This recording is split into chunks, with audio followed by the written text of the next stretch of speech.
Hello বন্ধুরা, আসসালামু আলাইকুম। Welcome to video. কাছে দূরে কি কোন জায়গা থেকে ভিডিওটা দেখছেন অবশ্যই বন্ধুরা জানিয়ে দেন। এখানে আজকে প্রচুর বৃষ্টি হচ্ছে, বাইরে বৃষ্টি, ওয়েদার ঠান্ডা।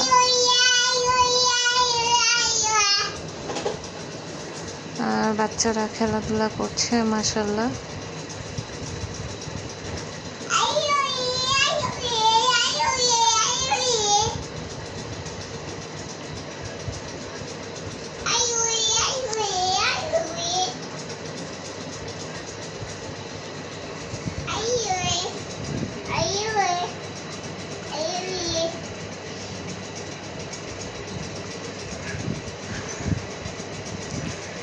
তো বৃষ্টি ক্যামেরাতে তেমন একটা উঠতেছে না।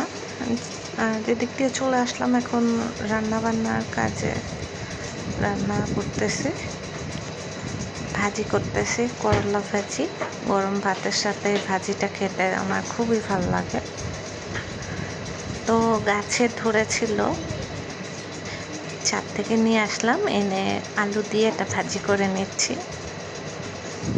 অল্প একটু হয়েছে আর কি গাছে, তারপরেও এটা ফরমালিন মুক্ত ফ্রেশ খাবার। আর নিজের গাছে একটু সবজি হলে মনটা অনেক ভালো হয়ে যায়, খুবই ভালো লাগতে থাকে। তো যা হয়েছে আলহামদুলিল্লাহ, আল্লাহ দান করেছে মাশাআল্লাহ।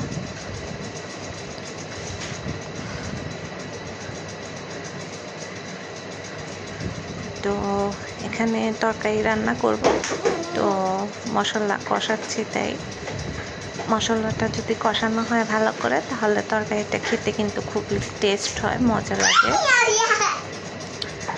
আর বাচ্চারা তো সাথে আছেই। আর এই তো লাল শাক কিনেছি, এগুলোরে বাছলাম। এই শাক খাওয়া হচ্ছে খুবই কষ্টকর একটা ব্যাপার। প্রথমে এগুলো এই যে এরকম বাছতে হয়, তারপরে এগুলো আবার সুন্দর করে ধুইতে হয় একদম ভালো করে, যেন বালি টালি না থাকে। তারপরে এগুলো কাটতে হয়, তারপরে হচ্ছে রান্না করতে হয়। শাকের পিছনে অনেক টাইম দিতে হয়, অন্যান্য খাবারে এত টাইম দিতে হয় না। এখানে কিছু সবজি নিয়েছি, এগুলা আজকে রান্না হবে। এখানে গাছের ধনিয়া পাতা আনলাম। আর এই তো দুপুরের দিকে একটু ছাদে আসলাম, ওই পাশে রাস্তায় কাজ হচ্ছে দেখতে পাচ্ছি। তো ছেলে একা একা ছাদে ঘুরতেছিল, ছেলেকে ডাকতে চলে আসলাম। ছেলেকে নিয়ে এখন বাসায় চলে যাব এই আর কি। প্রচুর রোদ উঠেছে এই টাইমে। তো ভিউয়ার্স, ভিডিওটা ভালো লাগলে অবশ্যই লাইক কমেন্ট শেয়ার করতে ভুলবেন না। তো আজকের মতো বিদায় নিচ্ছি, আল্লাহ হাফেজ।